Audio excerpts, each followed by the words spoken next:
In front of me is Samsung Galaxy M35, and today I would like to show you how you can select and delete multiple photos at once. Begin by launching Gallery app. Now select pictures or albums at the bottom and look for all of your photos that you wish to delete. Hold one of them and click on this type of dot at the top left corner.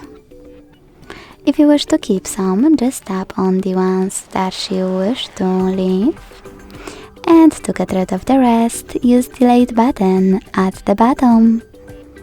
Then confirm your choice in the pop-up and wait.